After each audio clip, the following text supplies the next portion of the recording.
Hoje, a convidada do podcast tem um significado muito especial. Ela é portuguesa e juntos criamos este canal. Por isso, o Sem Fronteiras no nome do podcast. Ninguém melhor que ela para estar comigo nesse episódio de primeiro aniversário do podcast. Ela é coach especializada em ajudar mulheres a recuperarem sua autoconfiança e retomarem o controle de suas vidas profissionais. Ela fala de um tema bastante sensível e extremamente importante, muitas vezes negligenciado e jogado para debaixo do tapete. Ela fala sobre assédio moral nas empresas. É com extremo prazer que recebo para uma conversa Marlene Rodrigues. Marlene, por favor. Olá, Wagner. Antes de mais, quero agradecer o convite para estar aqui neste podcast. Efetivamente, fomos nós os dois que criámos há cerca de um ano atrás. Eu também expliquei num episódio que tive que sair, porque tive outros projetos, mas tu continuaste e ainda bem, por causa disso, agradeço-te. Estás a fazer um excelente trabalho, de certeza que as pessoas estão a adorar e espero daqui a 2 anos estar novamente aqui para comemorarmos o segundo aniversário do podcast. Com certeza. Bem-vinda ao podcast Mulheres e Carreiras Sem Fronteiras. Aqui você encontra reflexões e estratégias sobre como conquistar visibilidade, reconhecimento e autonomia na sua carreira, mesmo diante dos desafios que você, mulher, ainda enfrenta no ambiente profissional. Eu sou o Wagner de Araújo. Eu ajudo você, mulher, a evoluir na sua carreira sem abrir mão da sua vida pessoal. Nesse espaço, eu vou te provocar, te causar reflexões e oferecer caminhos práticos, sempre respeitando a sua experiência única como mulher e reconhecendo as barreiras que ainda tornam mulheres invisíveis nos ambientes profissionais. A Marlene é especialista nesse assunto que a gente normalmente não ouve falar muito, o assédio moral no trabalho. Marlene, eu acredito que no Brasil e em Portugal as coisas não sejam muito diferentes. E a assédio moral também existe em empresas familiares? Sim, o assédio moral existe em todas, pode existir em qualquer tipo de empresa. E aliás, o assédio moral, não é exclusivo do meio laboral. Ou seja, nós temos o bullying na escola, em que falámos muito, penso que no Brasil também deverá ser a mesma terminologia. Também temos o assédio dentro da família, mas efetivamente o assédio moral no trabalho pode acontecer em qualquer tipo de empresa, sim, sendo familiar ou não. E me diga uma coisa, no seu trabalho, como é que essas mulheres chegam para você? Como é que você consegue transformar e tornar essas mulheres empoderadas? Não sei se o termo seria esse, mas empoderadas novamente. Sim, sim, sim. É assim, a mim aparecem basicamente três tipos de mulher. Aquela que está ainda a viver a situação e que está transtornada e muitas vezes com depressões, e aí, nesse caso, é encaminhada para um psicólogo ou para um psiquiatra. Não sou eu, sabes muito bem, também sei, as coaches como eu, nós não tratamos transtornos. Portanto, nesse caso, e acontece muitas vezes, a pessoa é encaminhada para um psicólogo e para um psiquiatra. Depois de estar um, relativamente bem psicologicamente, aí eu, como coach, posso ajudar essa pessoa a atingir um objetivo. Seja ele, por exemplo, sair do trabalho, aumentar a sua autoestima no novo trabalho, aumentar a sua produtividade, ou, por exemplo, criar um negócio por conta própria. Outras pessoas que me chegam também é aquela pessoa que até está bem, está a viver uma situação de assédio moral no trabalho, mas psicologicamente até está bem, mas quer uma ajuda para sair do trabalho. É difícil, é difícil porque muitas vezes, e aqui acontece no Brasil também, as pessoas deixam, têm dificuldade em sair, mesmo estando a ser vítimas de assédio moral, têm dificuldade em sair. Porquê? Por questões económicas, porque pronto, é o salário ao fim do mês, não sabem o que é que vai acontecer a seguir, se o próximo emprego, se vão estar com mais segurança ou menos, se vão receber mais ou menos. Também às vezes não têm o apoio da família e, portanto, procuram essa ajuda para definir um plano para mudar de trabalho.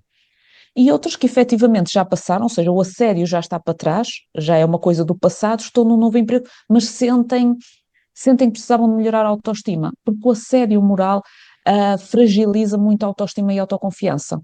E, por exemplo, a pessoa até está no novo trabalho, Imaginemos, está numa reunião, tem ideias para dar e não as dá, tem dificuldade em dar, porquê? Porque elas no passado viveram essa situação e quando, por exemplo, davam uma ideia à frente de colegas ou de outras pessoas da empresa, se calhar o chefe desvalorizava. Percebes, Wagner? Então ajuda essas pessoas a aumentar a autoestima, a aumentar a confiança para que no novo trabalho consigam evoluir e alcançar os resultados que querem e que merecem. Interessante isso que você estava falando agora, porque durante alguns episódios do podcast eu tratei especificamente sobre a invisibilidade no trabalho.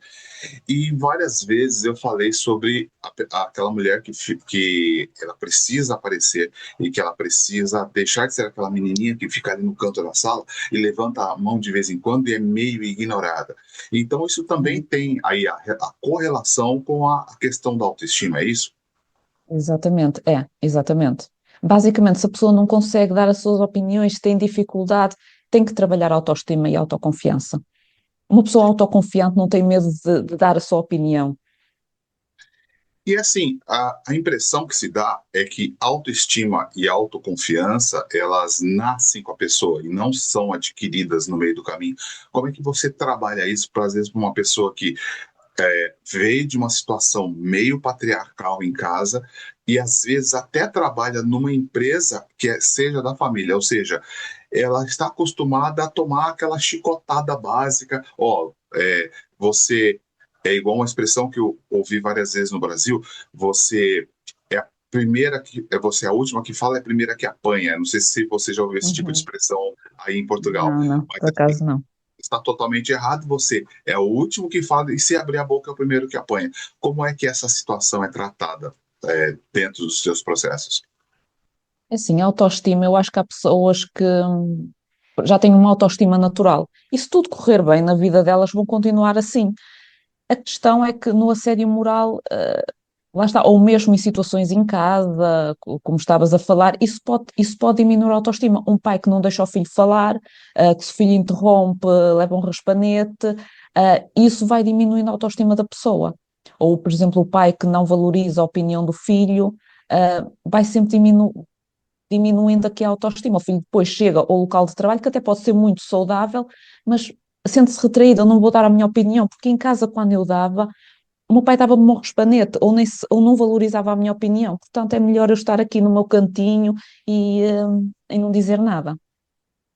Entende? Eu assisti a um episódio de um podcast Uhum, e nesse episódio hoje ela é gerente de uma empresa e ela falou que ela foi apresentar um projeto e nesse projeto ela não dominava as características do projeto, ela foi jogada ali para apresentar e só tinha ela de mulher na sala. E aí, o que acontece? Na hora, ela se preparou, mas é claro, primeira apresentação, a gente vai ficar nervoso, isso é extremamente normal. claro. E durante a apresentação, ela começou a gaguejar e ficou nervosa, e aí alguém virou para ela e falou: "Que foi? Tá de TPM hoje?" Isso acabou com a apresentação dela. Assim, ela não teve o Claro. apoio é, das contrapartes masculinas, e o pessoal deu aquelas risadinhas e Claro. tal, e ela ficou isolada. Como é que a mulher pode trabalhar esse tipo de situação ou situações parecidas com essa? Lá está, é fortalecendo a autoestima e não se deixar abalar por esse tipo de comentários, desvalorizar completamente, porque esse tipo de comentários só fica mal a quem os faz, não é a quem os recebe. Portanto, e para isso a pessoa tem que ter uma autoestima fortalecida e uma autoconfiança fortalecida. Sim. Para uma mulher que passa por situações de perda de confiança ou se sentem, às vezes, aliás, às vezes, não, muitas vezes desvalorizadas, porque assim, no Brasil, nós temos situações, e eu vou falar porque eu como homem, como profissional de TI, eu também já vi várias vezes mulheres muito boas que não eram promovidas ou não eram valorizadas, eram colocadas um Zé Ruela, né, no Uhum, lugar que lhes seria de direito, seja porque uhum. elas não apareciam basicamente como o suporte, ou seja, tinham muitas ideias e eram procuradas exclusivamente para solucionar problemas e na hora do estratégico acabavam não aparecendo. Como é que você se você fosse falar alguma coisa ou dar uma linha de direcionamento, que linha de direcionamento você poderia dar para mulheres que passam por problemas de autoestima e que, de repente, percebem que estão se anulando e que falam, olha, um caminho que você pode seguir seria esse. Claro, não estou falando para você entregar nenhuma receita mágica, mas, assim, que caminho que você Claro. pode fazer para você começar a melhorar a sua autoestima. Lá está, por exemplo, o processo de coaching. O processo de coaching vai ajudar a pessoa a trabalhar a autoestima. Eu também, por exemplo, tenho um grupo de desafios que durante alguns dias, durante 3 semanas, é lançado um desafio para a pessoa aumentar a autoestima. Também pode ser aqui uma ajuda, mas eu acho que um processo de coaching, sim, vai ajudar aqui. E depois, quando a pessoa tiver com a autoestima fortalecida, então se calhar definir um plano para a pessoa crescer na empresa e para chegar onde pretende. Entende? É, porque, assim, uma coisa que eu vejo muito são mulheres excelentes, e diferentemente da maioria dos homens, as mulheres chegam em casa e a rotina delas não trabalha. E durante as minhas Claro. férias, eu conversei com enfermeiras, conversei com auxiliares de enfermeira, conversei com gerente de Uhum, TI, conversei até com uma amiga minha que mora na Itália e é mãe atípica, né, que é mãe de pessoas que são excepcionais, que é como é o termo que a gente usa aqui no Brasil, seja autista, seja qualquer outro tipo de transtorno. E é sempre assim, elas trabalham, trabalham, trabalham, cuidam de gente e chegam em casa e continuam cuidando de gente. E muitas vezes essa questão da autoestima fica negligenciada, o autocuidado fica negligenciado. E como é que você vê isso? uhum. Sim, sim, de facto, e aliás nós falámos disso num dos primeiros podcasts que fizemos juntos. Exatamente, a mulher tem muita coisa para fazer, tem o trabalho, depois tem em casa, cuidar dos filhos, muitas vezes cuidar dos pais que são idosos, a cuidar delas, ah, e muitas vezes, lá está, o cuidar delas é o que fica para o último lugar. Sim, E ou não têm tempo e não cuidam, ou então não fazem como deveriam. E lá está, nós, para podermos ajudar os outros, temos que nos ajudar primeiro a nós. Portanto, retirar esse tempo para cuidarmos de nós é fundamental. pura verdade, pura verdade. Marlene, eu fiquei muito feliz porque assim, eu tinha um projeto, eu tinha um desejo de criar um podcast. E aí, de repente, o Uhum, destino cruzou os nossos caminhos. E aí a gente acabou sim. montando esse projeto. E eu acho que você foi aquele anjo que entrou na minha vida e falou assim: ó, você consegue fazer isso. E aí apareceram um monte de projetos para você cuidar. E aí você acabou falando: olha, toca, porque eu não consigo Uhum. mais, porque eu tenho uma série de compromissos. E eu agradeço você Pois. ter começado comigo essa jornada. E eu queria que você falasse mais alguma coisa para a gente terminar o nosso episódio, que o nosso episódio de hoje não vai ser tão comprido assim, principalmente porque as nossas diferenças de horário Uhum. acabam complicando as nossas agendas. E eu queria que você deixasse alguma mensagem, principalmente para as mulheres que estão meio perdidas ou totalmente perdidas e às vezes nem sabem que sofrem assédio moral. Uhum. É assim, para as mulheres que estão a ser vítimas de assédio moral ou de algum tipo de abuso, não se deixem ficar, não denunciem a situação, lutem, porque vocês merecem um trabalho, um local de trabalho digno e um bom ambiente, e se não houver alternativas, porque muitas vezes ir para um processo judicial, isso vai ser muito mais desgastante, mudem de emprego. É mesmo, se calhar, o melhor. E depois cuidem de vocês, porque a vossa autoestima vai ser fragilizada. Reforcem a vossa autoestima e mudem de trabalho e de certeza que é assim, vão encontrar noutro trabalho o ambiente que vocês procuram, um chefe que vos valorize, colegas que colaborem com vocês. Mas não se deixem ficar num ambiente, onde vivam, onde sejam vítimas de assédio moral de trabalho. Ou seja, se você quer se curar desse tipo de mal, não adianta tentar brigar. Então, assim, saia de um ambiente tóxico, procure um ambiente mais saudável para que você possa efetivamente cuidar também de si. Seria isso? Exatamente, é mesmo isso. Marlene, E depois há muito outra coisa, há uma mensagem muito importante, porque muitas vezes as pessoas também tentam se vingar, ou seja, o meu chefe fez-me alguma coisa ou está-me a assediar, então tentam se vingar do chefe. Não, eu até vou ficar aqui para dificultar a vida dele. E é assim, a maior vingança de todas é o vosso sucesso. Nunca se esqueçam disso. A maior vingança é o vosso sucesso. obrigado. Realmente, porque ao ficar ali para aborrecer a vida do chefe, ela está se matando aos poucos. Exatamente, sem dúvida, sem dúvida. Foi brilhante. E realmente, ao Uhum. ficar no lugar para aborrecer o seu chefe, para se vingar do chefe, na verdade, tem uma expressão que eu já vi várias vezes, é você tomar um copo de veneno esperando que o outro morra. É, exatamente, Wagner. Excelente. É mesmo isso. Então, Marlene, muito obrigado. Gratidão.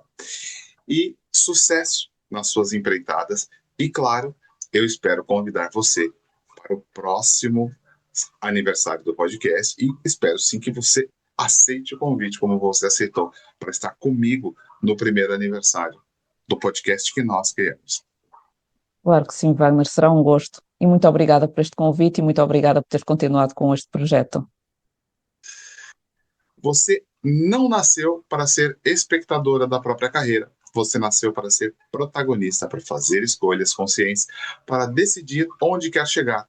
Lembra que toda quinta-feira tem um novo episódio de Mulheres e Carreiras Sem Fronteiras para acompanhar a sua caminhada na construção de uma carreira sem fronteiras, com vida mais autônoma, mais segurança e mais propósito. Lembre-se de curtir e compartilhar esse episódio e eu vou deixar o Instagram meu e da Marlene, para que você possa entrar em contato com ela, caso você tenha se interessado por esses grupos de desafios que podem colocar você numa nova marcha, ou mesmo por um processo de coaching com ela ou comigo, porque a especialização dela é mulheres que vivem assédio moral. E tem muitas mulheres que hoje vivem essa situação e nunca se aperceberam. Faça um autodiagnóstico. Como é que você é tratada no trabalho? Como é que as pessoas olham para você? Será que você só é a ferramenta e nunca é tratada como pessoa estratégica? Então lembre-se, toda quinta-feira tem um episódio novo do Mulheres e Carreiras Sem Fronteiras e nos vemos no próximo episódio.